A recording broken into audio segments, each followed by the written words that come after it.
আলহামদুলিল্লাহ, সমস্ত প্রশংসা আল্লাহ তাআলার জন্য, যিনি আমাদেরকে আরো নতুন একটি অধ্যায় রুকাইয়া শরঈয়ার নতুন একটি অধ্যায় শুরু করার এবং আলোচনা করার তৌফিক দান করেছেন। এটা আমরা কালিমাতুশ শুকর আদায় করি আলহামদুলিল্লাহ। আজকে আমরা যে দর্সটা নিয়ে আলোচনা করব বা যে অধ্যায় নিয়ে আমরা আলোচনা করব সেটা হলো বদনজর।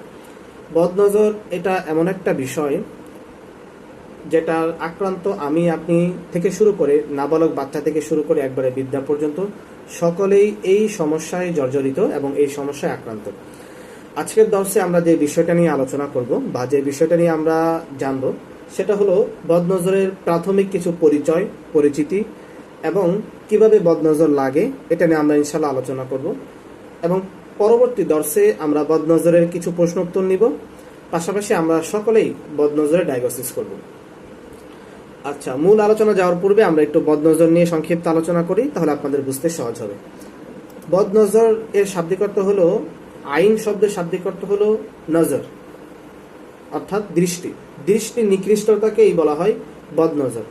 এর রহস্য হলো আল্লাহ তাআলা আমাদের মধ্যে অনেক গুণ দিয়েছেন। কারো চেহারা সুন্দর, কারো কণ্ঠ সুন্দর, কারো কাজের ধরন সুন্দর, কারো অনেক সম্পদ রয়েছে, কারো রান্না সুন্দর, কারো চুল সুন্দর, অথবা কারো সামগ্রিক জীবনই সুন্দর। এর ফলে দেখা গেল কি মানুষ দৃষ্টি পড়ে, ওর কত সুন্দর জিনিস, ওর কত সুন্দর চেহারা, ওর কত সুন্দর জীবন, ওর কত সুন্দর কণ্ঠ, ওই ভাবি কত সুন্দর করে ভালো করে রান্না করতে পারেন, ওই ভাবির চুলগুলো কত সুন্দর।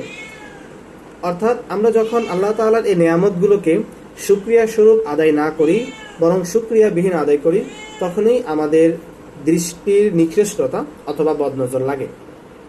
বদনজর কখনো নিজেরও লাগতে পারে, কখনো ভালো মানুষেরও লাগতে পারে, কখনো বাচ্চার বদনজর মায়ের লাগতে পারে, অথবা মায়ের বদনজর বাচ্চার লাগতে পারে। ঠিক আছে, আমরা এই হলো বদনজরের সংক্ষিপ্ত আলোচনা। আমরা ইনশাআল্লাহ মূল দর্শে চলে যাই। প্রথমে আমরা বদনজর সম্পর্কে সামান্য ধারণা নিব, যেটা আমি একটু আগেই বললাম পিডিএফ ওপেন করার পূর্বে। বদনজর বলতে আমরা বুঝি মানুষের দৃষ্টি নিকৃষ্টতা অথবা নিকৃষ্ট দৃষ্টি। তবে কখনো কখনো ভালো দৃষ্টি এবং ভালো ব্যক্তির মন্তব্যের কারণেও বদনজর লেগে থাকে।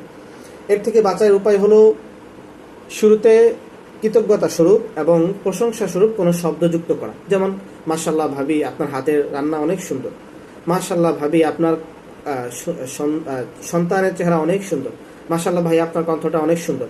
এভাবে আমরা প্রশংসামূলক এবং কৃতজ্ঞতা স্বরূপ শব্দ ব্যক্ত করার মাধ্যমে আমরা যে গুণাবলী রয়েছে, ভালো গুণাবলী, এগুলো নিয়ে আমরা একটু আলোচনা, এইসব শব্দ যদি আমরা যুক্ত করি তাহলে আমাদের বদনজর থেকে আমরা বাঁচতে পারি।